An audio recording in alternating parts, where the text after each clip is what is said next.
So can you describe to me the moment where it is an interesting. So what was the moment when you realized that you thought you might like to be an entrepreneur? I think like most entrepreneurs, like you look back to your childhood and stuff and you see little clues that like, oh wow, that was it. But it was when I was in law school. I was almost done with law school, just about to get my degree. I was doing an internship as a prosecuting attorney, and I found myself like all day long checking in on the blog. Lunchtime, I was doing that. As soon as work was over, I was on my blog. And I realized, like, dang, I just worked 3 years doing one of the hardest things I've ever done. And I'm going to be a blogger. Whoa. That's where my attention is all day long. All day, it's not being an attorney, it's this. And so it was time for a major life. What caused you to start that blog?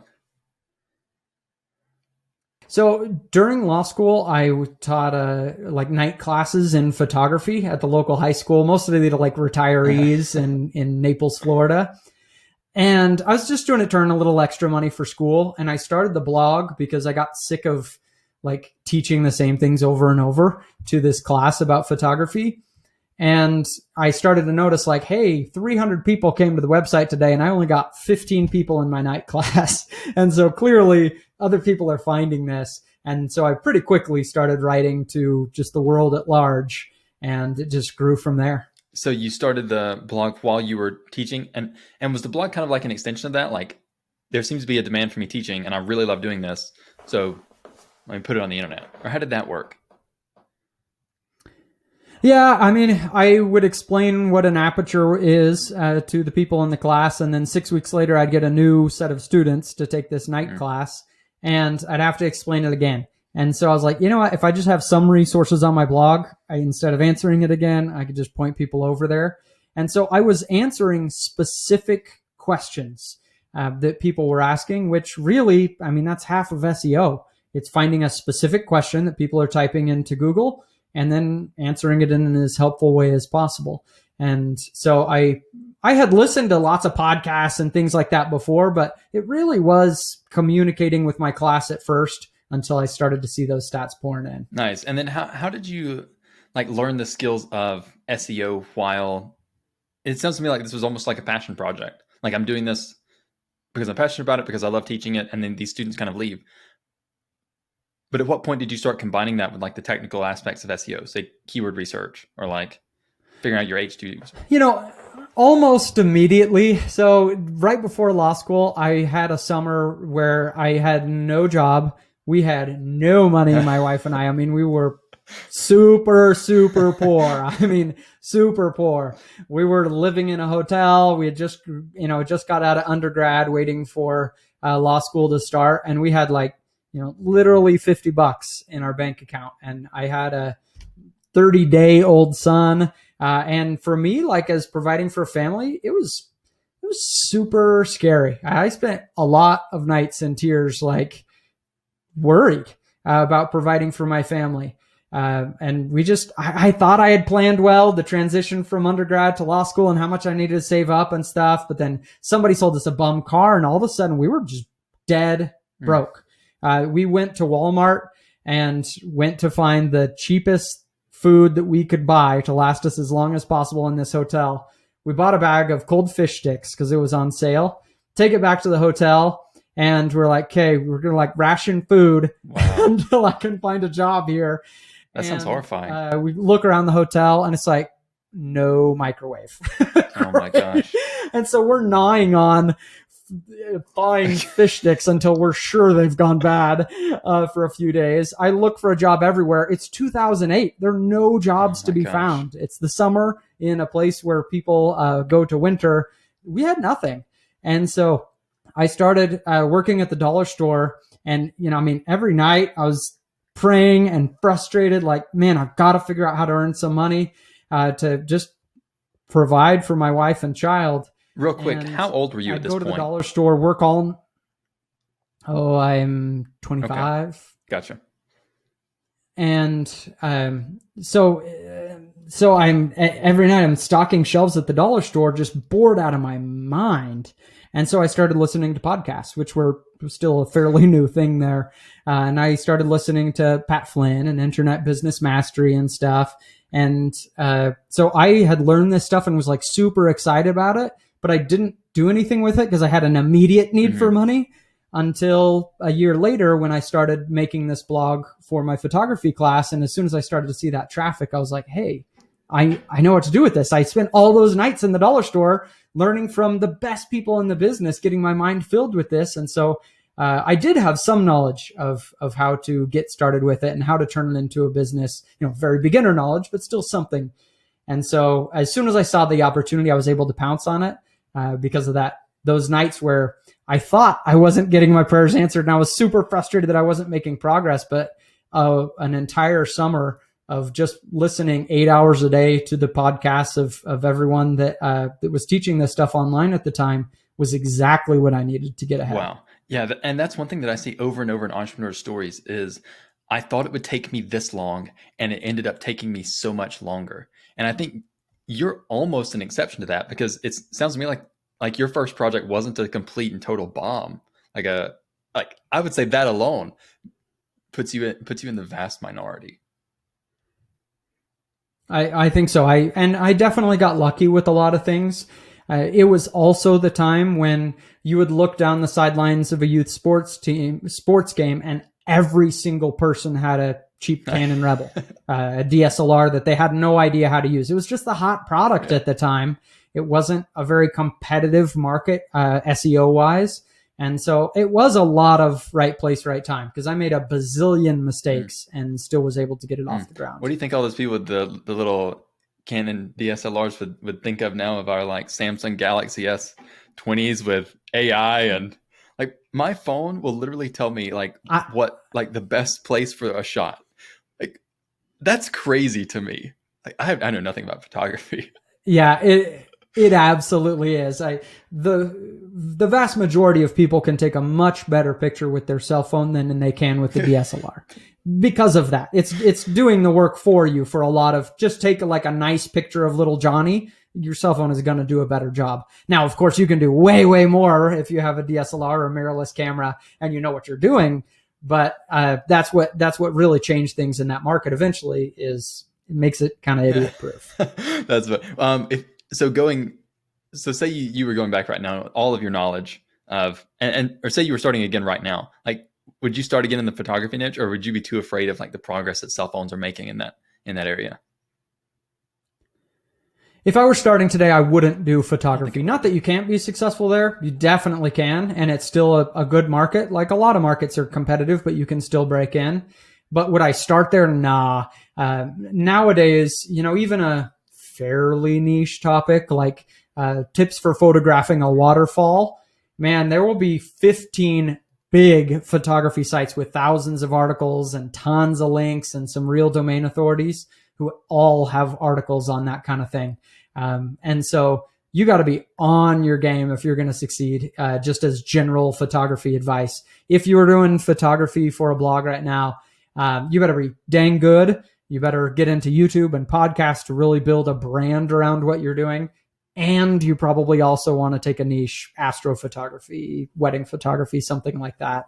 You can break in, but it's like, if making a website about coloring concrete is like the little league, it's pretty easy to break in. There's no competition there. And something like how to lose weight is the NFL. Like it's super, super competitive. Photography is like college level football. And so if this is your first blog, why would you start in college level football? Start in something that's easier. So how important would you say it is for an entrepreneur to mix passion into their online business? Because it sounds like this is something that you did pretty heavily early on. Yeah. And really the story of what I've done has been passion projects. I have also done websites on things that I didn't care about at all.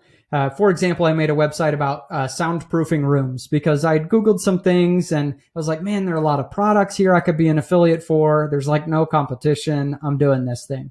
And I wrote like 7 articles and it was just like pulling teeth to write content for this thing. And so I quit. Even those 7 articles though brought in $400 a month. It was sweet. You're just making it rain, buddy. But the sites that I have, yeah, right. But the sites that have been really successful, it's because I had a 6-month period where I just loved it. You know, I was big into RVs, or I was big into pocket knives, or I was big into fishing, or whatever my hobby was at the time. And so it just carries you through the grind when you're kind of in love with the topic at the time. This is something that I kind of caution entrepreneurs against. It's not that they shouldn't be passionate about their business, but what I've seen, and this has happened twice in my life to a pretty big extent, is that I've had something that I've been really passionate about. I'll use one example, was writing. I used to love writing, and now I've kind of grown back into that. But for a while, I had a job as a full-time writer, and that's all I did. So I was in charge of the content at Niche Pursuits. I was the content manager, like an editor with a marketing degree, which I didn't have, so I never went to college. But all day, every day, I was editing, or I was writing, or I was managing writers. That was it. A few other tasks, but that was the vast majority of my day. And once I finished with that stint, I was so sick of writing. Like, this thing that I had used to love, even as a child, I would write little short stories or like little books. And then as an adult, I was always writing something, mostly like self-help stuff that I needed to remember, writing to my future self. But then after that, I was like, man, this used to be my passion, and now it has just gotten crushed because I started making money doing it. Has that ever been something that you've kind of had to avoid, or have you had a totally different experience? I could definitely see it happening, and I think it does that way for a lot of people. For me, passion and business and hobby and everything, I just like it to all stir up in one pot. You're a makes it more fun kind of guy. right now. Yeah, I am. Right now I'm big into hunting and shooting sports, and I'm making a YouTube channel about it, which we need to talk about. And it's just really fun to create the content. And because I'm really into it, I keep getting people commenting saying like, wow, this channel is like exactly following my progression of learning about this hobby. And it's like, yeah, because it's me too. I'm not an expert. I'm just learning about it and sharing, what I learned 2 weeks ago now. And that's what I did. I took the photography site that I was super passionate, but very much a intermediate photographer when I started, and I would learn something and then I'd share it on the website. And so I knew exactly what people at that level of skill were going through. And so I could speak to that. Then I started a website. I think the next one was about boats, because I bought a new boat and I didn't know anything about it. Wasn't from a boating family. So I'd have to Google something, learn it, research it, and then I'd go write what I had learned. And that site took off. I sold that one for $30,000. Then I bought a website about pocket knives because I love outdoor stuff. Bought that one for $30,000, sold it for $184,000 plus 2 years of the revenue while I held it. Then I made a site about campers because I sold the boat to buy an RV, and we built camperreport.com. Started that one from scratch, and it eventually sold for $320,000. So that's that's what has worked for me, is just whatever I'm passionate about and binge researching anyway, to then share my knowledge. And throughout all of this, you've been sharing your knowledge at Income School. And you were talking to me before we started recording. It sounds like that's just taken off recently. I know I'm seeing you guys everywhere. Yeah, it is. So I ran the photography site full-time for 8 years. Then I started all different sites, just one after the other, whatever I was interested in. During that, we started Income School, where we started teaching what I was learning in SEO and blogging to get the traffic. And now we've built probably over 24 websites to success. And it's just been so cool. Every new site we build, we learn something new. And so it's just so cool to see what is working and what isn't working for us in SEO, and being able to share that on Income School. Mostly our YouTube channels where we mostly hang out. That's amazing, man. That's awesome. So let's chat a little bit about that process of starting a site. And I know we've got our topics of what we want to talk about. I think I'm going to go out of order here. So say building from the ground up. So what's something that you look for in, say, a niche you like? Like, how do you verify a niche? Well, it used to be as simple as if there's an Amazon product and I can shove enough people over to Amazon, I got a profit. There was for years, they were paying between 8 and 12% of whatever goes into their cart. And so it was just so easy. Whichever one I can get the most clicks to Amazon that's the niche I should choose. Just really simple. But if you only built a site for Amazon, you got your knees cut out under you as soon as Amazon started to chip away. And now, we're talking 2-3% from Amazon, and it's forced all of us to do a little bit better on our monetization. So if we're talking about a completely passive site, I would first look to ads. I usually earn more from ads. Really? And then affiliate. That's surprising. And then other stuff. Yeah, with our completely passive sites, we usually make more money from ads. No kidding. Actually, substantially more from ads, because we're picking niches because everybody wants to do like the best pressure washer, the best this, best that. And because they're pushing for affiliate, those are just way more competitive spaces. We just finished a website about, get ready for it, concrete, just concrete, anything about concrete. There's next to no affiliate play there. Like, what are you going to link for, right? But we started doing the search analysis for it, and it's like, man, the competition SEO wise is a joke. It's just going to be a piece of cake to rank for this stuff, because all of us niche site creators, we're not making sites about concrete. We're making sites about pressure washers. We're making sites about best headphones, that kind of stuff. And so we're finding that it's easy to just get big old traffic and get ads on the site and hardly even worry about an affiliate. Now, the other way works too, and we've certainly done it the other way too. But in terms of like reliably building a site to success and getting that income, we're finding right now it's just an easier game to play ads. Again, if we're talking about a purely passive site, if you want to earn serious money, for us, it's all about the courses. I've earned way more from courses than ads and affiliate over the years. On the photography side, it was certainly that way. Online courses were just fantastic. But if we're talking totally passive, ads beat affiliate for the way we're building sites. Interesting. So 2 things I want to touch on there. So first, you mentioned the word passive. I tend to avoid that word when talking about this whole niche, because I think it misleads people. So let's define that term real quick. When you say passive, what exactly do you mean by that? Yeah, you're right. And I work 8 hours most days. I don't have to. I can. If I stopped for 2 months, I would earn the same amount. But I am not a 4-hour work week kind of person. I want to work hard. I enjoy my work. So in terms of passive, no, that's not what I'm talking about.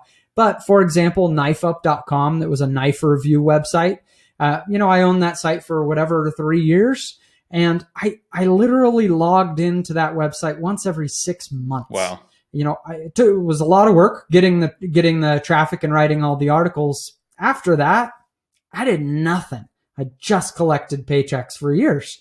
And so can a site be super, super passive? Yeah. Is this something that you could do the 4-hour work week? Yeah, probably. It's not what I'm doing. It's not at all what I'm doing. I work really hard on it. And I want to put in the work. So when you get these sites to quote unquote passive level, do you have writers or editors who are working on these things, or do you just let them sit? Well, once we build the content on the website and it's getting traffic, sure, you can continue to publish on it. And usually you're going to get a good return by doing that, because now you have some authority with Google, right? And so it's going to be easier to rank those new articles. But if you're in a small enough of a niche that you're starting to scrape the bottom of the barrel as far as the search analysis, then it's better just to sit on your hands and let that site keep getting traffic, do nothing, no editors, no new writers, nothing. Just let it sit there and let that content rank for years.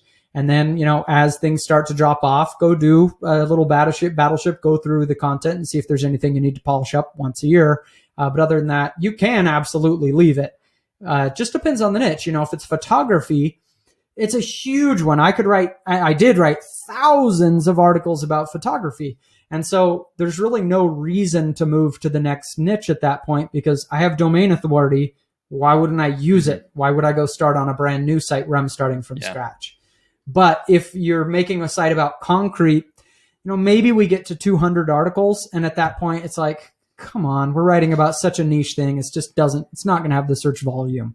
And so fill that one up and move on to the next one. That's my approach anyway. That's super interesting to me, because I think most of the people who I've chatted with in the past would be very hesitant to call it passive. And I definitely don't think that you're wrong for doing so. I think that your approach is definitely very interesting to me. At what point with these passive sites, do you tend to go back and say, okay, hey, the rankings have started to drop off. Like let's go back in and let's do some work on this thing. And then when that point hits, what kind of work does that tend to be?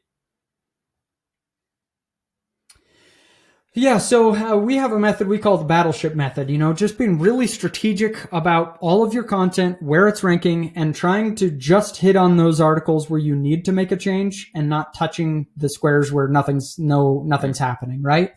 And so it's really just an Excel document that we have that after content is a year old, we leave it for a year. Write that content and just sit it. Do nothing for a year. Once you've written the content, done your interlinking, whatever, just wait. Sometimes people wait 6 months and then start making changes. Like, man, SEO is a slow game. And so give it time to really know how it performed. And then we'll put it in one of three categories after a year. One is, this post sucked. We ranked number 10 or 10 or lower. But we did see a little traffic. Maybe we ranked number 10, but we were still getting 30 page views a month. That shows me that there's probably search volume if you rank number 1, and we just didn't do a good job at winning it.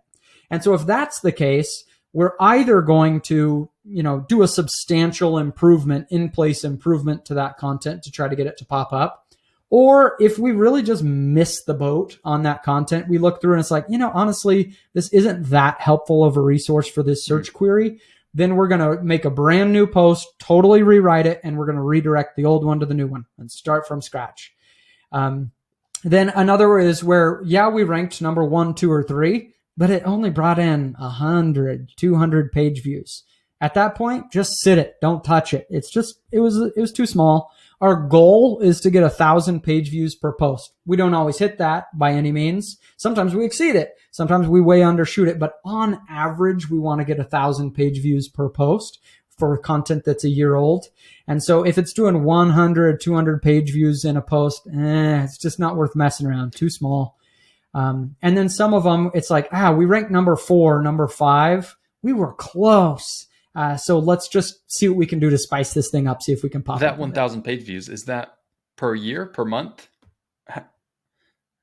Sorry, per month. Okay, that makes sense. Because I was running the math in my head. I was like, well, if your average earnings per 1,000 with ads is between like $5 and $20, average earning per 1,000 with affiliates, say 40 to 80, big range. And like, man, with just 1,000 page views, like that's kind of hard to make that article pay for itself. But that makes sense if you're looking at per month. Yeah, absolutely. So, I was like, man, this guy's math isn't. No, that totally makes sense. So let's go back to that. He's buying a lollipop once a month. He is stuffing these numbers. But no, that totally makes sense now. So let's go back to that kind of average earnings per 1,000 metric, and those are definitely broad numbers, like 5 to 20 per 1,000 with ads, and then say 40 to 80 per 1,000 with affiliates. Definitely very broad.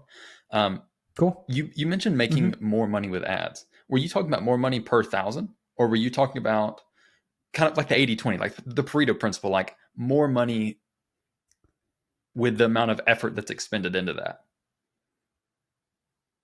Well, both end up being true for us. One, because when we're writing the affiliate kind of articles, as I mentioned, more competitive and usually often less search volume than just answering a good solid question. How much does a camper weigh? There's no affiliate here. There's just information. And so we find getting the traffic is easier, and we usually get a little bit higher numbers there. But even if they're equal, the way that we're building many of these sites, we're just making more from ads. So for example, we had a website, camperreport.com. We sold it for $320,000 earlier this year. And that site, I can't even remember the specific numbers, but I want to say it was around 80% ad revenue.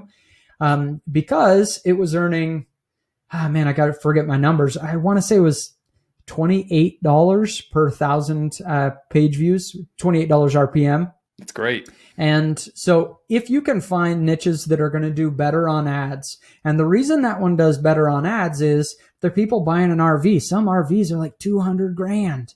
And you think about, even with these premium ad networks, Ezoic, AdThrive, Mediavine, one thing they don't tell you is 9 out of 10 of the ads that they show on your website are just Google ads that they're tapped into the network, right? And so who's buying those Google ads? Well, it's local companies often. And so it's that local RV dealership running ads. Of course, if you're searching about how much does a new RV cost and you live in Boise, Idaho, there's definitely a local company running an ad for that. Absolutely. And that being the case, an RV website's going to do really well. It's an expensive site that people are buying Google ads for. And so it's going to do really well. Same thing. That's why we wanted to do the site about concrete is who's searching about the cost to repair a driveway. I love that, by the way. And they're homeowners of people that are spending money. Yeah, I love that. We were talking about different ideas, and I have to give credit Nathan on my team. It was his idea, and it was like, oh, that just sounds so cool. I want to make a site about concrete. Now we're making a site about fences, like a backyard fence and stuff. Just taking boring stuff that nobody wants to make a site on. It's been crazy doing the search analysis. Like, I can't believe nobody's written this for things that I've got to expect have really big search volume. Are you never afraid of sharing your niches? You seem very open about that. Yeah, it surprises people that we share our websites. So we were nervous when we first started sharing our websites, and then we saw people stealing our keywords and stealing our content. And I mean, rampantly, every website we make, there are at least 15 copies of. And yet we keep building site after site after site after site after site that's skyrocketing in the Google rankings. And so it doesn't seem to be hurting. We aggressively protect our stuff, and where somebody is wholesale grabbing our content, we've had pretty good success at shutting them down. Actually, I can't think of a time that we weren't able to shut them down when we decided to expend the effort. But it's working. The other thing I would say is, so this is getting into a little bit of a case study. So we had a website called 7yearolds.com. It was another one of these harebrained ideas to just try something. We just picked a random age, 7 years old, and we answered every question for a 7-year-old. What size soccer ball should a 7-year-old have?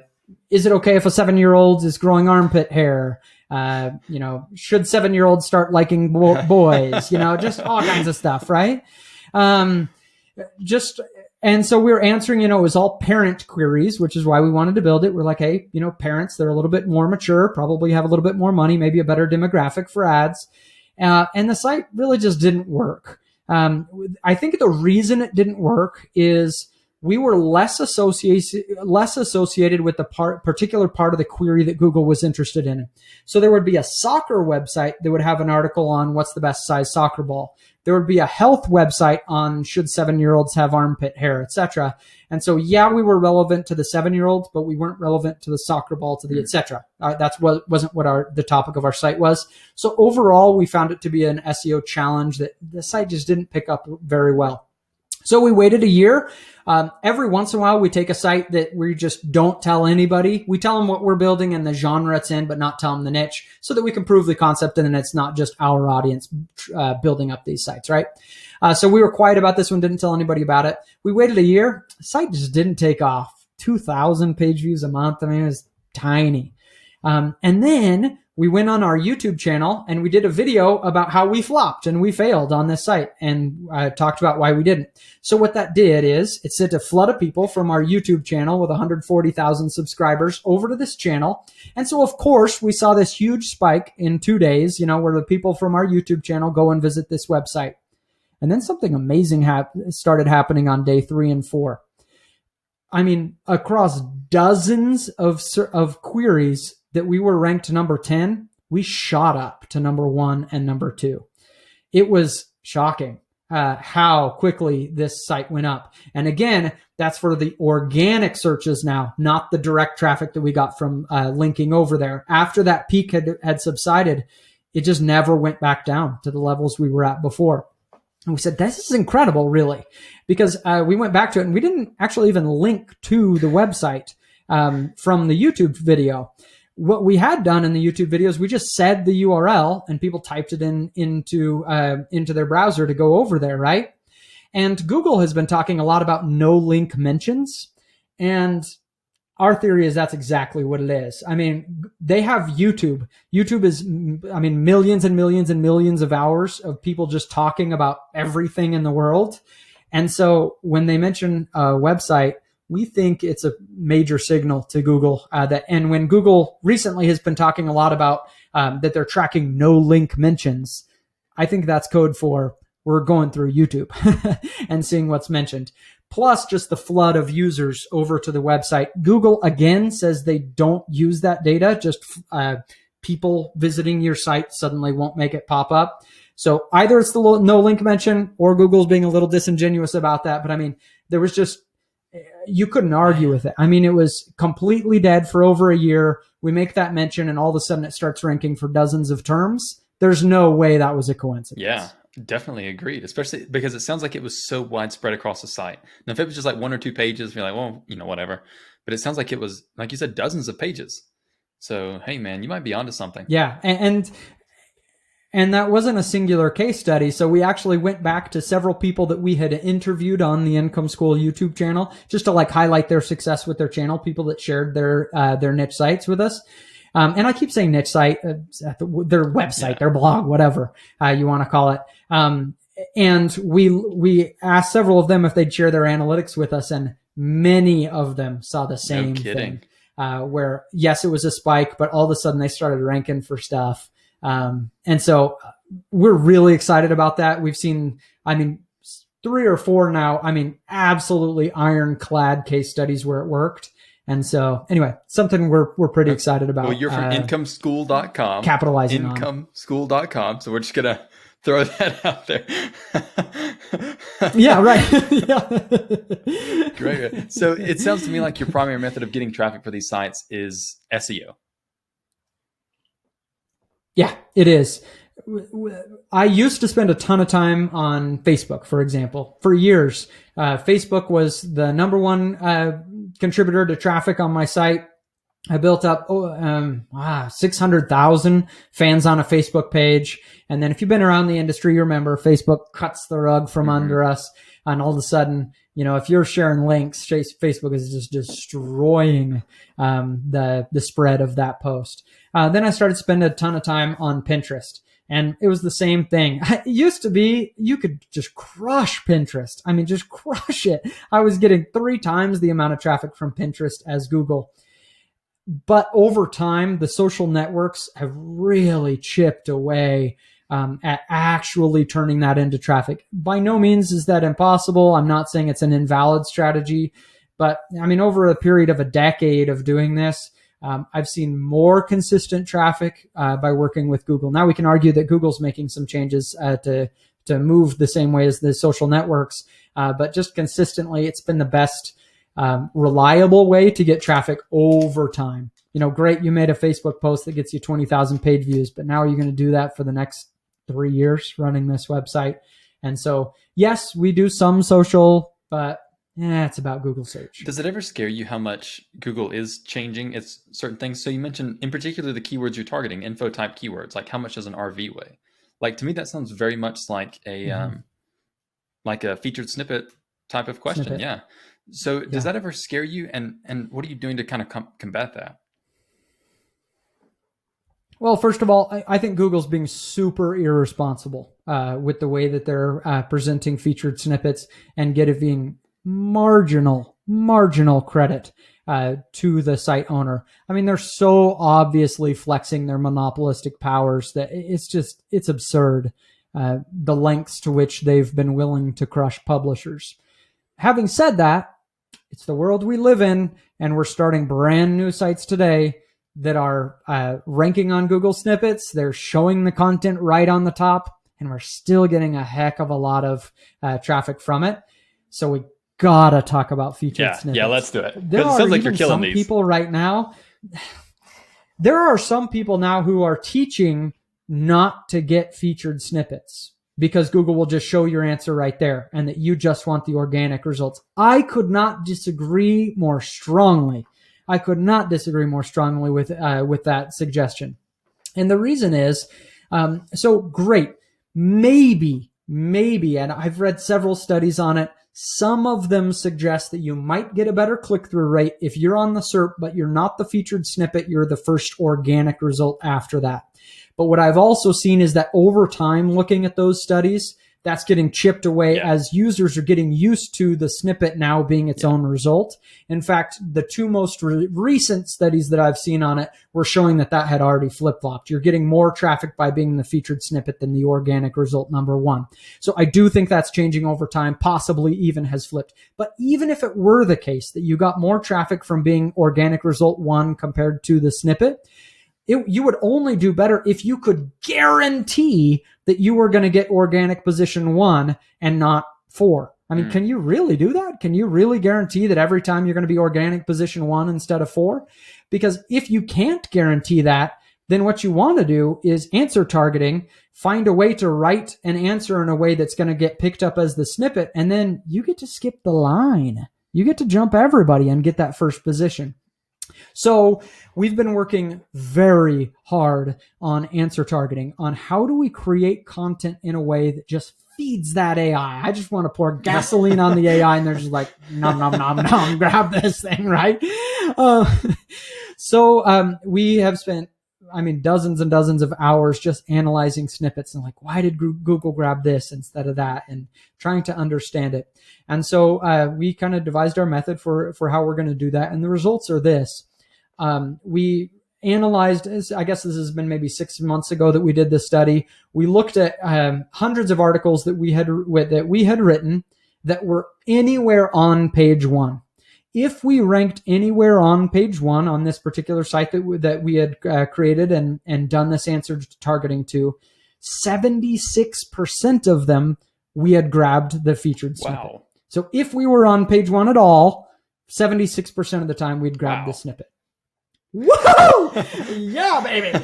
So we're, super, super stoked about that. So I'll give you a few things that must happen in order to get there. Taking notes, by the way. First of all, so 50% of answer targets are paragraph style. So sometimes you'll see them a paragraph, sometimes you'll see a table, sometimes you'll see a list as the featured snippet, sometimes you'll see a video, the 4 styles of answer targets, right? 50% of them are a paragraph style. And so for just about every query, we're going to write somewhere in the blog post, we're going to have a paragraph, standalone paragraph that's just, bam, here's the answer to the primary search query here. In that answer, it has to be standalone. And so we do it as the second paragraph. We bold it, a paragraph called our answer target, and it's just where we directly answer it. So for example, if it's how much food should you feed a parakeet, right? Now, that's our primary search query that we're targeting.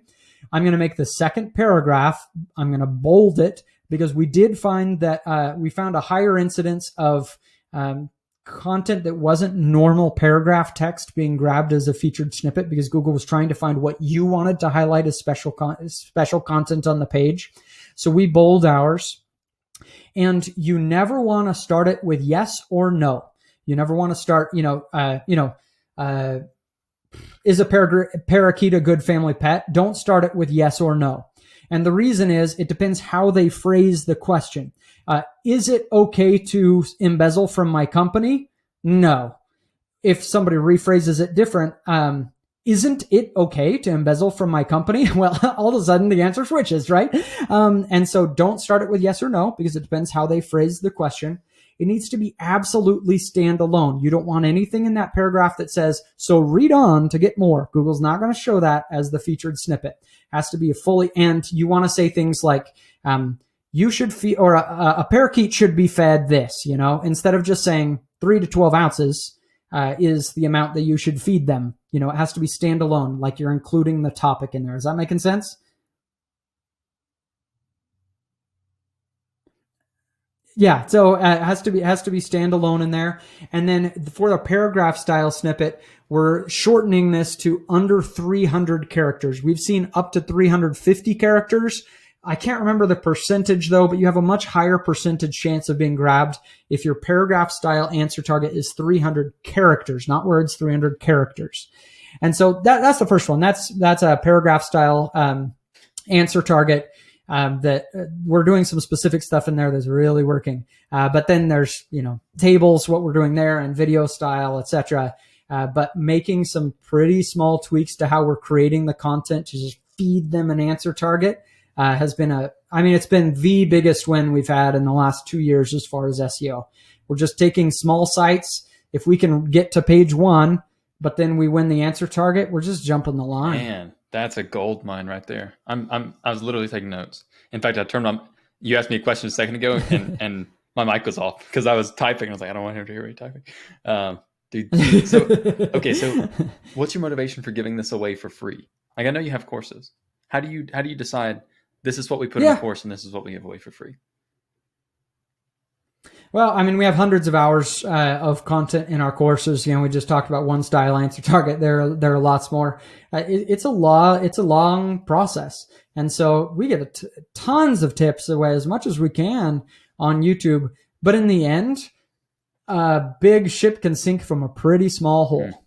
And often I see somebody who has spent a year working on a website, writing 100 blog posts, and sometimes I get teary just looking at some of the case studies, people that ask for a site audit from us. And it's like, man, 100 articles, that's 5 a.m. every morning for a year, grinding, making this website. And then it didn't succeed because your search analysis sucked. You just didn't understand what type of article you needed to create. Or you've picked a niche that's just, realistically, this is going to be a nightmare to try to monetize, or so many things. You can build a big ship with one hole that sinks it. And so, I learned by myself. I learned from the School of Hard Knocks and picking up things on podcasts. And if that's where you are and that's all you can afford is doing things by listening to great podcasts like this and picking up what you can, awesome.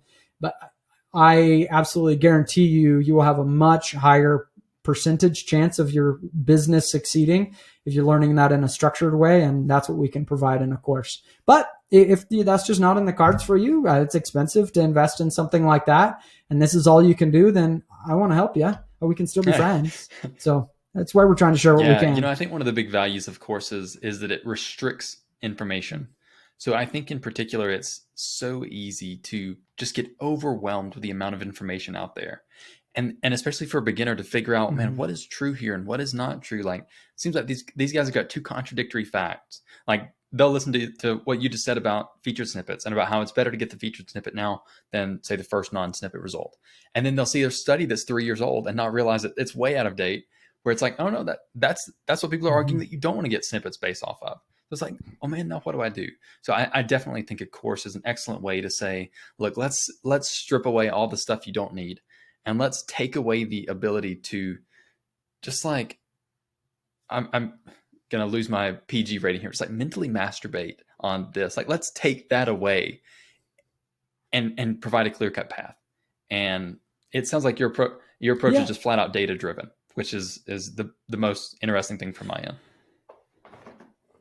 It's neat that we've been able to do that because most gurus, including myself, just people teaching internet marketing, all we can really speak to is our own experience. And for most of us, and for most of my career, I built 5-6 websites, and that's what I can tell you is what I saw from building those 6 sites.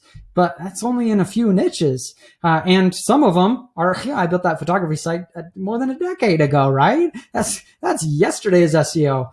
So I do know there are some gurus in the industry, and you could probably name some too, who are just shysters, man. They're presenting themselves as something that they are not. I won't mention the name, but I interviewed somebody a while ago, we'll say, who was teaching internet marketing, and I was, I just did an interview about him. And after the interview was over, it was all about affiliate marketing. I said, so cool. So, we were just chatting afterward, and I said, so what sites are you working on? What are you doing? And he told me straight out, he said, yeah, honestly, after Amazon made their change, I just haven't really been able to make money in affiliate. So I'm only teaching now. Oh man. And I was like, wait, what? Like, you're teaching people to do affiliate sites and you can't figure out how to make money in it? Like, that's kind of gross, right? But there are absolutely out there. Plus, well-meaning gurus that they had success. They built 1 or 2 sites, but if you really listen to them, they haven't actually started completely from scratch in years. They've kind of been writing things that brands they've already built. And so their information is good. It's just out of date. And so really that's where we've been for a long time, just like everybody else, just sharing the experience we had and doing the best we can, but making a lot of guesses from what the little experiences that we saw. We've been really fortunate that we have grown now with the members of our course that every single video, we're surveying, hundreds of members of the course and asking questions, see what their experience are. We just had a Google Core update last week, and bam, we're sending an update to a survey to hundreds of people who was affected, looking for commonalities, and we can learn some really cool stuff from it. Just today, we did a study. Oh man, it was cool. We surveyed over 100 people who have significant large sites on either Ezoic, Mediavine, or AdThrive, the big 3 ad networks, to see, like, once and for all, who pays the most. And so, all we could share before was the anecdotal, well, I used this one and they seem to pay good. On another site, I used this one, they did okay. It's not definitive information. Every site is different. And so, like, finally, once and for all, we can just say, like, that's the best ad network. I shouldn't lead anybody. After surveying over 100 large sites and correcting for geographical differences and stuff like that, all 3 of those were within 80 cents RPM of one another. Wow. There wasn't a statistically significant difference between between those 3 in terms of ad earnings. So pick them based on other things, which company you like working for, who shows the fewest ads, etc., and not based on which one you think you might make more money from. Whoa. How cool is that? So you've basically got an audience so big that you can run your own statistical analysis and surveys and such. Yeah, that's been huge for us. I mean, there have been things that I've dreamed of being able to know, but just not sure. And now, I mean, we just have cool people who are willing to share their data, and it just makes us all stronger as a community. Man, that's amazing. So what would you say is in the future for Income Store? What plans do you guys have? What plans, like, you plan to keep running the portfolio, go heavier on courses? What you got? Yeah, so with our courses, we have basically 2 tracks. We have the blogging track and then a YouTube track. Oh, dude, we can't end this before we talk about YouTube. Yeah, I have to share a really neat case study with that. So we're teaching those 2 things, and we have a library of courses, a community, all that kind of stuff on there. And so we're constantly improving that. The other major part of our business is tools, plugins and stuff that we have put a lot of money and resources into. Some that are already out. We have our WordPress theme, but other tools that are coming out really, really shortly that I think are really cool. Just tools that nobody's created yet, and we think are things that we want to be able to do. And then the other aspect of our business is our own portfolio. Nathan, who really should be here, he manages all our sites. We have a team of writers. We're just hiring another batch, so we'll have 50 writers here. We have a 20 now, and we're going up to 50 in a couple weeks. Wow. And he manages those teams of writers. They're all college students, all working part-time, just churning out content for our sites. And so that's huge for us. We just, our mission of the company is helping people to provide well for their families by creating an online business. So that's our focus. Really, the only reason we create our own portfolio is because we don't want to be just talking out of our butts. Yeah. We want to know what we're talking about. And we want to constantly, every 2 months, we want to have a brand new site starting from scratch and putting ourselves in the same shoes as the people who are trying to learn from us. So we know when things change, we can tell you right away. And what role has YouTube played in this kind of growing your different legs of online business? So we love blogs. I mean, we wouldn't be investing tens of thousands of dollars, I mean, a month into content if we didn't love blogs, and it's working absolutely for us. But there are things that YouTube can do that just a blog isn't doing right now. So we started so Income School, it's been great for our Income School YouTube channel. We had a blog with 100,000 visitors to Income School at the time. We started linking to our course years ago, and we'd make like 4 sales a month. And we're like, you got to be kidding me. But selling a course to cold traffic is tough. It's tough. And then we'd start a YouTube channel. And when Income School's YouTube channel had just 12,000 subscribers, we did a push for that course, and it earned over $100,000 the first month. Pocket change, baby. So 12,000 YouTube subscribers versus 100,000 page views. So for selling online courses, in our experience, it's just night and day, YouTube versus blogging. They're just warmed up to you buying a course when they can see you on YouTube. So that we saw great success there, but then our audience became very interested in creating YouTube channels as well as blogs. And somebody wrote a comment that really stuck in my craw about a year ago. That they said, why are you guys teaching YouTube? You've built one channel, and it was about internet marketing. You've never actually started a completely random niche on YouTube. And that was partially true. I'd also spent years doing YouTube for Improved Photography's channel, but there was some truth to that. We didn't have the depth of experience in YouTube that we did with blogging. And so I was like, okay, challenge accepted. And so we talked to our audience, and they said, we want you to start one in a hard niche. And so we chose shooting sports, guns, because YouTube hates guns, and you get limited ad monetization, and they suppress a lot of content in the gun industry because they just don't like it, politically speaking. And so we're like, challenge accepted. Let's do this. So 13 months ago, we started a channel. It's called Backfire. We did not tell any of our audience what the channel was. We just said, we're starting something in the shooting sports industry. We're not revealing the name until 6 months in, so we can see if it succeeded or failed without using our current audience. 6 months in, I can't remember what the numbers were, but it was already monetized and earning, over $1,000 a month. And 13 months in, now the channel has over 6 million views in the first year of the channel. It's earning over $6,000 a month, and the channel has 53,000 subscribers. And you think about that, and it's like, if I were to start a blog today, could I get to 6 million page views in the first 12 months? Not a chance. I can't do that. Right.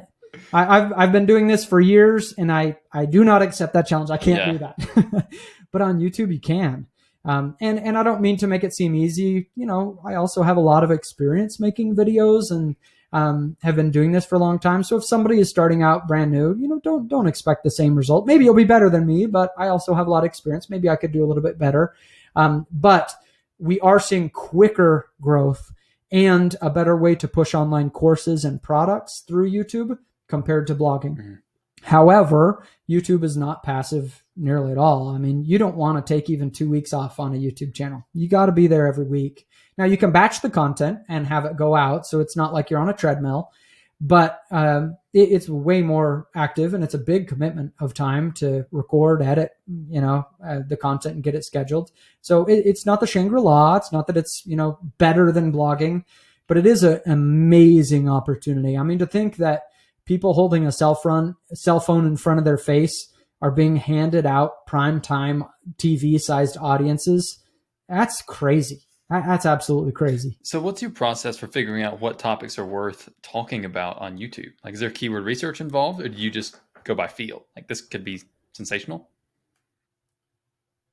Yeah, so we are finding that YouTube does a better job than traditional search for text content at unearthing good content from small creators. YouTube's algorithm just does better with it. We find new YouTube channels that make just the right video, and 3 weeks in, they got 10,000 views on a brand new channel. That's also just literally not possible with Google search. Brand new blog, just Google search, 3 weeks in, you're going to get 10,000 views. Not happening. And so anyway, I think it's I think it's an opportunity that way. So what we're doing is we're starting our first videos, very searchable kind of content. We find that they're generally getting a little bit better of a shot there than just the spreadable kind of stuff, the entertainment kind of content later on. But as soon as you have that source inversion, as soon as you see more views coming from browse and suggest than from search, it's time to start making things that have just cool, interesting content in your niche. For example, maybe some of my first videos are going to be how rifle cant, the tilt of your rifle as you're shooting, can affect accuracy. Searchable kind of content. And then once you see that Google's starting to show your videos on browse and suggest features like the sidebar and the homepage, once you're starting to see any kind of traffic there, now we're going to do the 7 rifles I wish I never bought. Stuff that like nobody's searching that. Nobody searches what are rifles that Jim wishes he didn't buy. But it's like, oh man, that's just cool content. And Google's going to just show it to people who are interested in guns. So once you can get to that point that you're starting to show up on browse and suggest, now, I mean, the doors are just blown wide open. When you make good content and Google's testing it with audiences and it sees good numbers, I mean, boom, it's just going to show it to the whole industry if the algorithm's panning out. So very exciting. Another thing we've got to talk about is YouTube Shorts. Yeah. So this is the shelf of videos. You'll see they're all vertical format under 60 seconds. It's Google's competitor to TikTok. We've seen some absolutely bonkers case studies from things we've done and people in our community on new channels. Because shorts are new, I mean, I keep getting recommended just trash videos in shorts. One of them I saw the other week. It was just this middle-aged dude mowing his lawn, and nothing happened. Literally nothing happened. He was just mowing his lawn, and I was like, "How? What?" And it had like 10,000 views on it on a tiny little channel. And I keep seeing tiny little channels that have big views on a YouTube short, and it's because there aren't that many YouTube shorts right now. It's only a couple weeks old, literally. And so we started kind of putting our best efforts into it. And, one we did a few weeks ago has almost 1 million views. It might be to 1 million views now. Now, our concern was, okay, if we do this, are they really subscribing? Because it's that was what I was about to ask you. They don't show the subscribe button sometimes. Are they really just flipping through these videos and don't care? I have to check the numbers, but if I remember right, it's driven something like 5,000 subscribes from that video, from that YouTube short. 60-second video, 5,000 subscribes in 5 weeks? Pretty bonkers, some of the stuff we're seeing there. So there are opportunities that pop up all the time in internet marketing. Go the blog route, go the YouTube route. There are opportunities in both ways to do it. What I would say is don't pick a platform based on what seems expedient.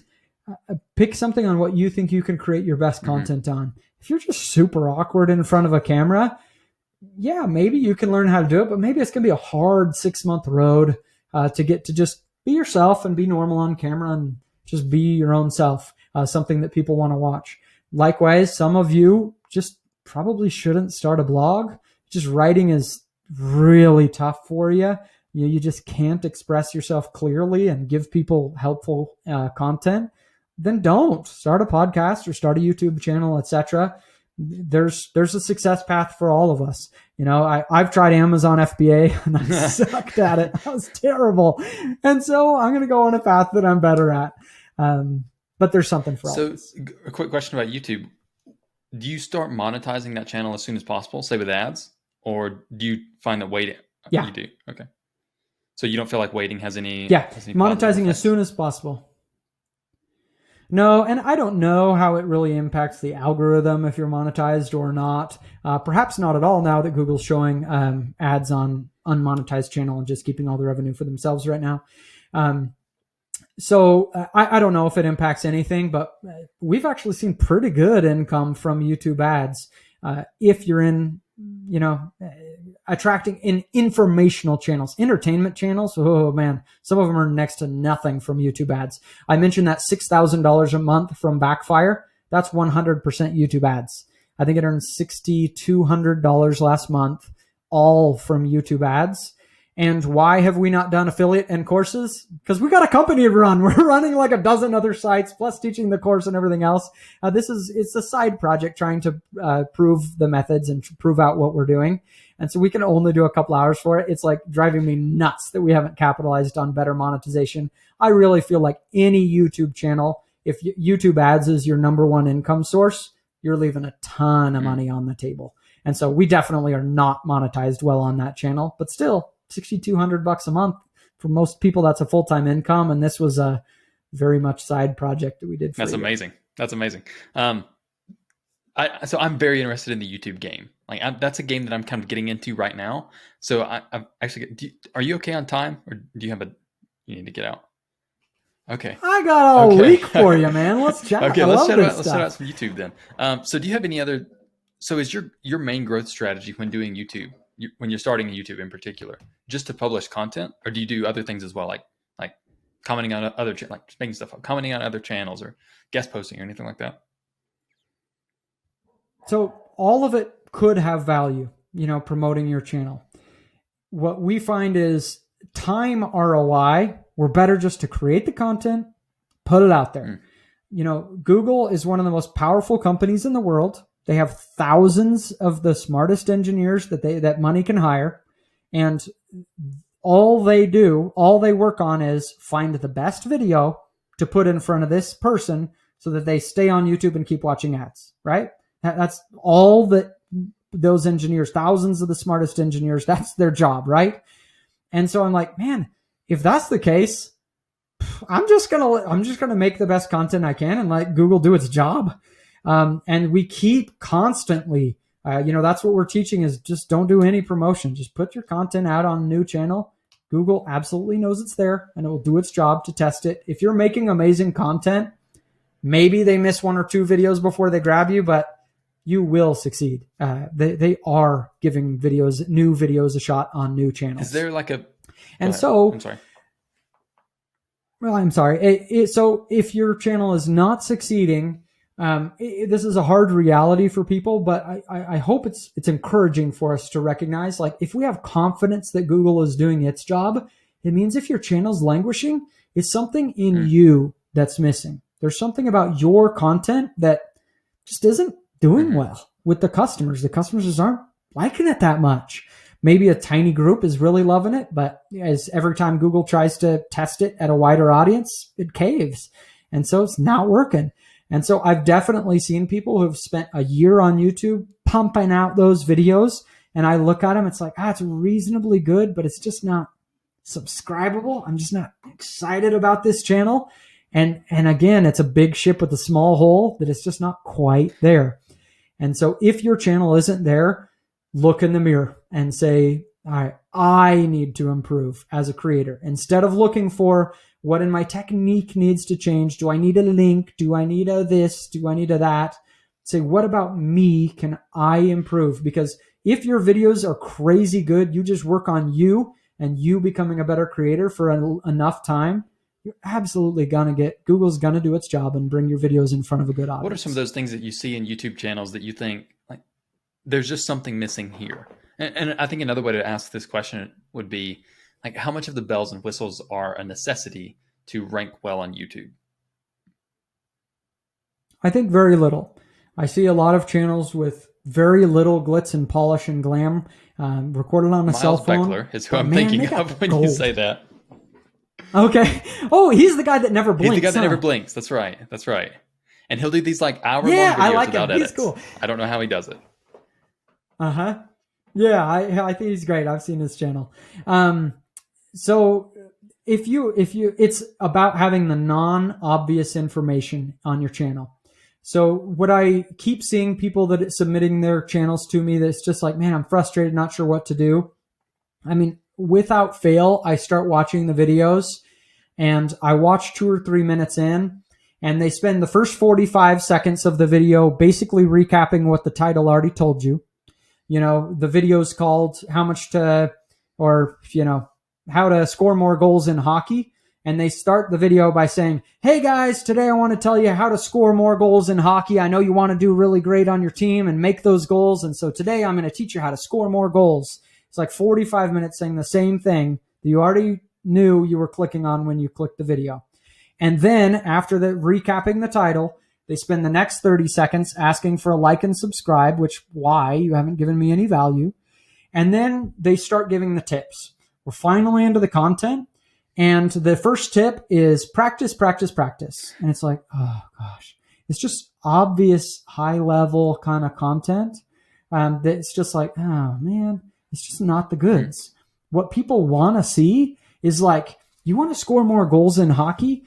I went through and watched 15 hours of NHL games, and I plotted where on the ice all the shots were taken from that actually scored a goal.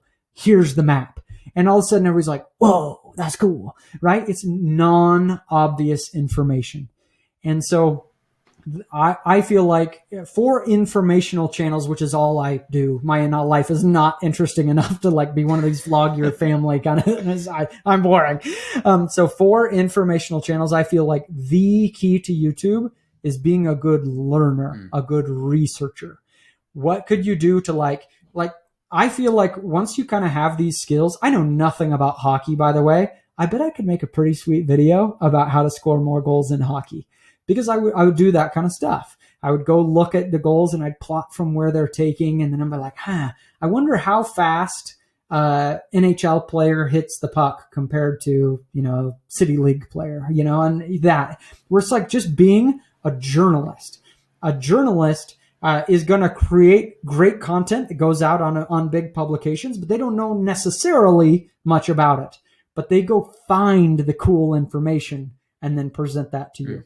And so if you're an expert, great. You got that's a great resource for you. You have some knowledge right there. But you got to be careful if you're not the expert who just has amazing gold in your head rattling around all day.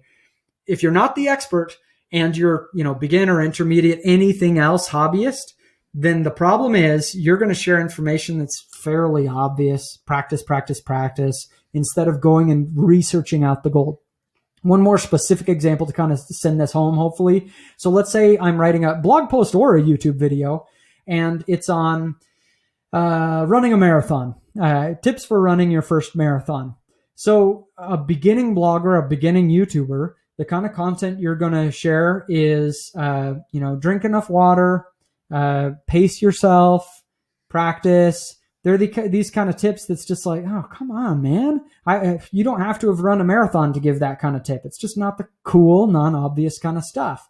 So one tip I'll give you is this, to take your content to that next level, is write a list of really obvious tips and then figure out how to make each one specific.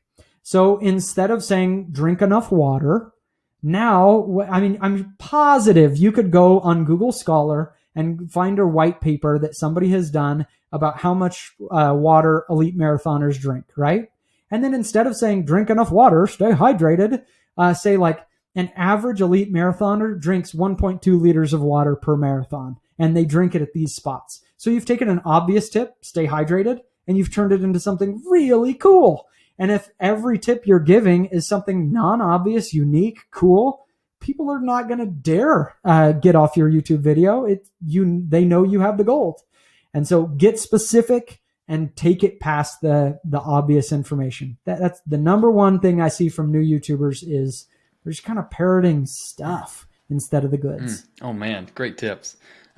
Is there any like video link that you've had really good success with, or does it so much depend on search query like a blog post?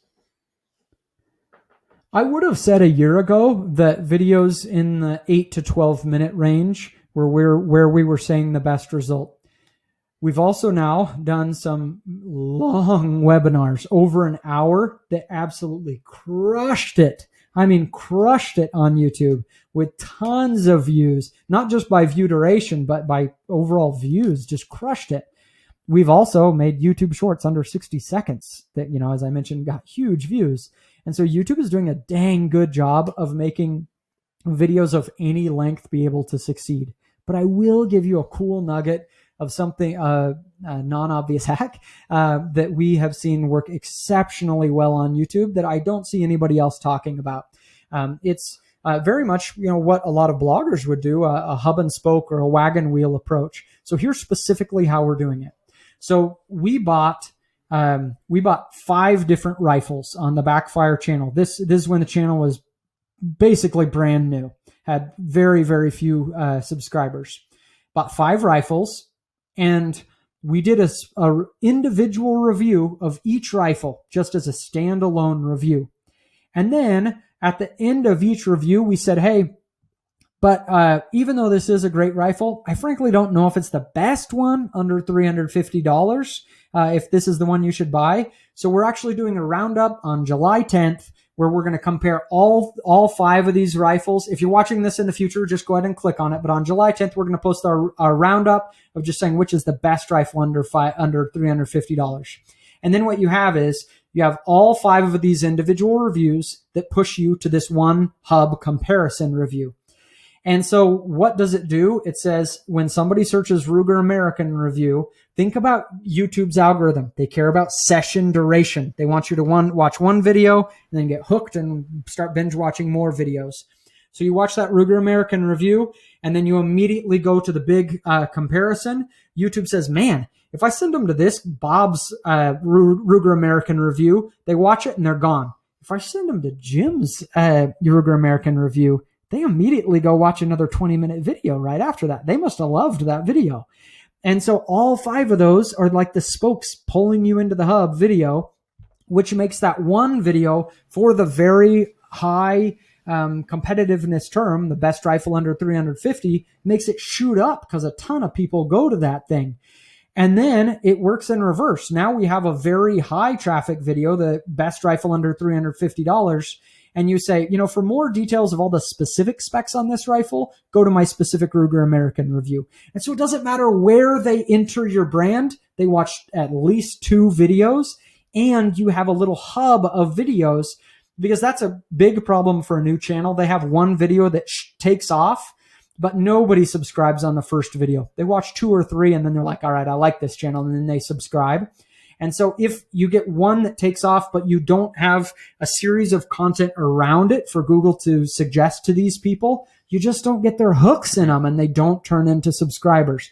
We keep seeing one-hit wonder channels that just didn't take off, and that's why they didn't have other videos for Google to suggest to them at the time that the one took off. So that's been crushing it. Now, I know what you guys are wondering, right? Brand new channel. You spent $1,320 on products to review. Did this pay for itself? I mean, $1,320 on one video. Well, first of all, it's not one video, 6, right? That we're doing. So I felt a little sick to myself when I spent that much money on product on one piece of content. That video has returned $33,000 of income inside the first year. So it's awesome. Awesome. What we're seeing in terms of return on investment in really investing in things in YouTube. There's so many creators on YouTube. That's why I love YouTube, is because those of us with an internet marketing background coming to YouTube, we know how valuable these audiences are. How many of us have seen people with 300,000 YouTube subscribers and just a buttload of views on every video? And when they're trying to monetize, they're like, I have a shirt with my logo on it. Do you want to buy my merch? They have no idea how to monetize. And so for us, where we can see every piece of content as an investment, we can crush them because we can make so much more money than they can when we know how to make courses and how to do affiliate marketing, etc. So I think product review channels are a really exciting opportunity if you're making the real content. Nobody wants to see a slideshow of stock photos. Go invest in your business. Go buy 10 pressure washers and get all excited about pressure washers and actually own all 10 pressure washers on Amazon and show us which one's the best. And you can make a pile of money, but everybody else is just like, oh, here's a stock photo of this one. It's the best. Go buy it. And it's like so obvious that you've never even touched that product. So when you're looking at these YouTube channels, at what number of posts do you tend to start seeing more growth? Like when you're building, say, these hub and spokes or just the channel in general.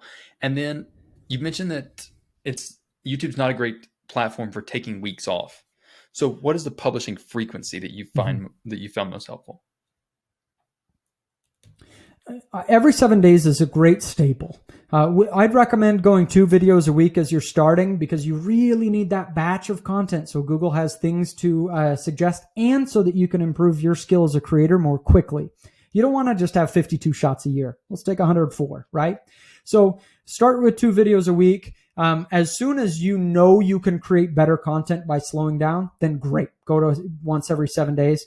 I wouldn't recommend slowing down more than one every 7 days. There are channels like Mark Rober that just make psycho incredible content, and they publish every month, and they do amazing.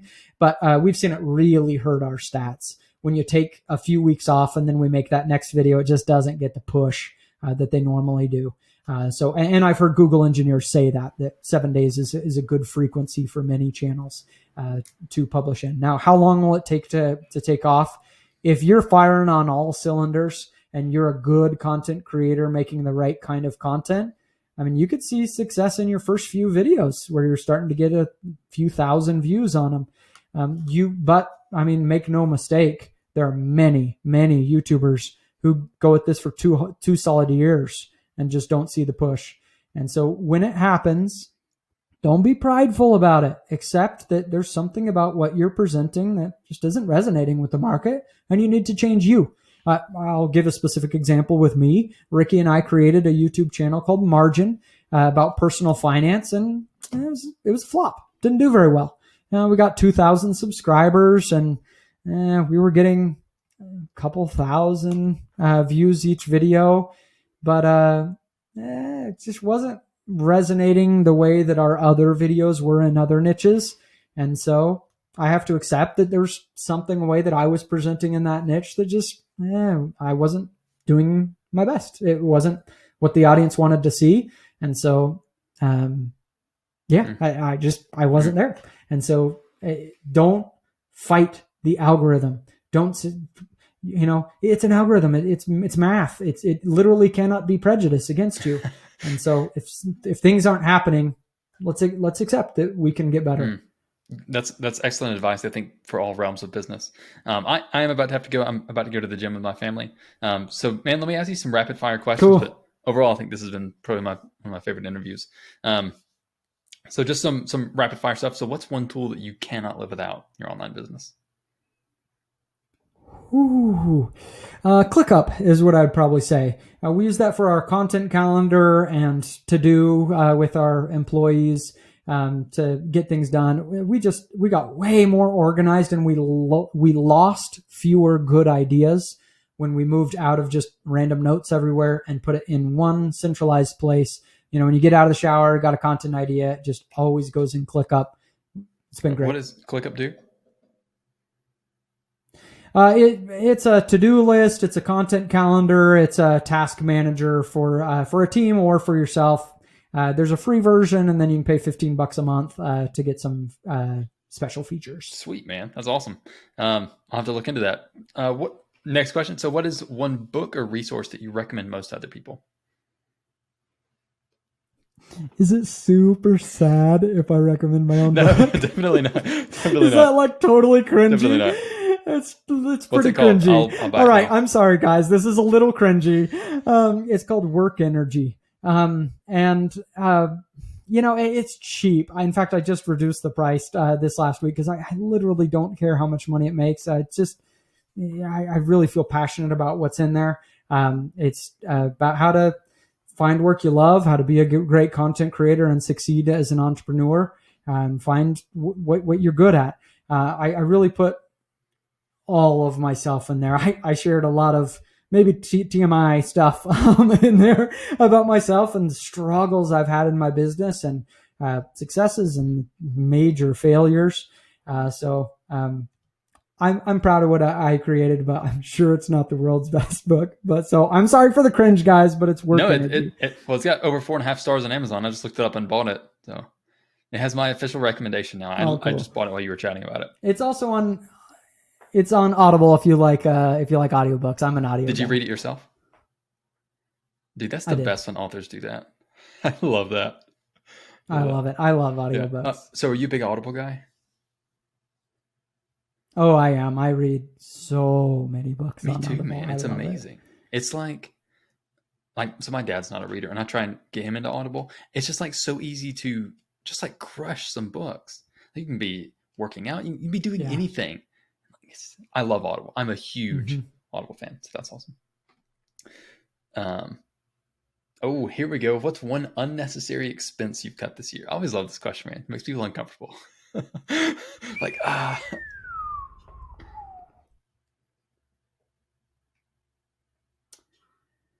Okay, I don't know if it's one that we've cut this year, but I will say one that I've cut in the past that was big for us. We went to sendowl.com for our, or I'm sorry, not sendowl, Sendinblue for our email list. I paid the AWeber tax for years and many of the others. I tried just about all of them.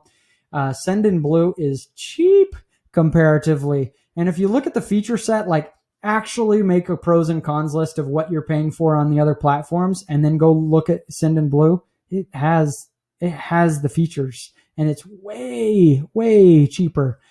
So it's great.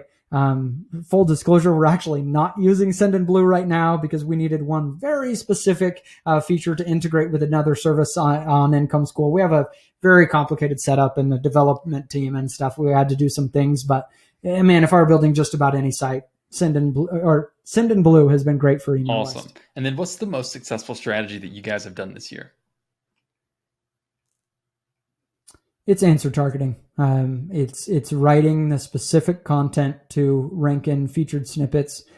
I just can't understand. I watch SEO conferences and podcasts and YouTube and everything, and it's just like, how are we still talking about, hours and hours of guest posting and no mention at all of like, hello, featured snippets, jump the line. It's shocking to me that we're not more focused on that as an industry. Because we've found it to be very gameable. And gameable, it's not that it's like a black hat trick to get there. It's just creating the content in the right way that it's looking for. But it's just weird that more people aren't doing it. And then last question for you. What do you think is a successful business that doesn't exist today? This is weird, but I was talking about this with my wife last night. It's not something I would do because it's a little risque, whatever. But I think it's cool. So we keep seeing ads, especially this time of year, for just kind of viral products. And I got it in the finals. I submitted 100 pages of content, of paperwork to get on Shark Tank once. It was down to 12 and I got cut. Man. I didn't get on the show. So I've always wanted to get on Shark Tank. And so I've got to think of a very visual, physical product, but this is one that I'm not going to make. So somebody should make. Okay, here it is. Guys, we got a zipper when you're in jeans. Sweats, no zipper, right? How inconvenient. And so it would be awesome to make sweats with like a motorized, like rapid opening. So you have a button in your pocket and boom, you got a hole so you can do your business. I just think it's the kind of like product, like I just bought for my wife, this ad's been everywhere of the world's largest blanket, 100 square foot blanket. And I was like, that's cool. Just when we get weird products like that, they're just kind of funny. So super comfy sweats with a rapid open battery operated fly. Yeah, that'd be sweet, man. I would definitely sign up for that. I love it, man. And, it's got to have something like the rapid expansion pocket. I don't know what. Sorry, I know it's a little weird. It's just not something I would do, but man, I think that would do well on Facebook ads. I love it, man. I love it. Jim, thanks so much for getting on this podcast. This has probably been, if not it's either my favorite or tied for my favorite. Because there was one guy who got on and just provided a ton of amazing info about like funnels and selling online. Man, this has just been amazing as far as SEO, as far as YouTube. Any last closing thoughts, and then tell us where people can reach you? Because I'm sure anyone with 2 licks worth of sense is going to want to learn more about what you're doing. Yeah. As far as last thoughts, it's to pick one thing and work on that one thing. You hear about people like, BrandBuilders has tons of opportunities. You see what we're doing at Income School or many others. who are experienced in the industry, and they have a YouTube channel and a podcast and social and a portfolio of websites, and just build one thing, get good at it, and recognize if it's not there. Let's work on you until it is there. I'm not saying don't ever say this is a failure and start on the next thing. Sometimes it's what we got to do. But usually people that are ambitious just flip-flop between so many things. And if you just would have stuck with one, would have worked better. That's something I had to admit to myself after spending, a decade of running improved photography. The site was very successful and earned a ton of money for me. And I was really, really proud of that brand. I still am. The new owner's doing a great job with it. It's a great brand and is awesome. But I had to admit myself that despite my best efforts working for 8 years, there were some sites newer than me that did reach a higher height. And where I made 6 podcasts and a YouTube channel and 20 online courses and blog posts and all, I just, go for all of it. Some of them just said, I am a photography news site. I'm going to write about photography news every day. And some of them just got way bigger than I did. And so it's awesome to learn new skills and try new things and find the best place where you fit. But if you really find something you believe in and just go for it until you get there, you're probably going to succeed a lot better. I see so many people who are 6 months in on their site and they're selling it. And it's just so sad. 6 months isn't enough time. Sometimes you got to go 8 months, 10 months, a year, see how that content performed on a brand new site. It's going to take time. And then you say, oh man, only 3 of these articles really succeeded. Yeah, but now you have amazing data. You know which kind of article worked. You know which kind of article didn't work. And now you're going to go crush it. So don't say, oh, I've got to go find a new niche now. It failed. No, now there you'll be starting from scratch again. So find one thing and go with it. Now, as far as where to find me, everything's on Income School YouTube channel, incomeschool.com. We have our membership there, just everything we do. So hopefully we'll see some of you over there or reading the cringy push my book work. I'm actually very excited about your book. I literally did just buy it. So I'm looking forward to reading that. But Jim, thanks so much for hopping on. This has been a true pleasure.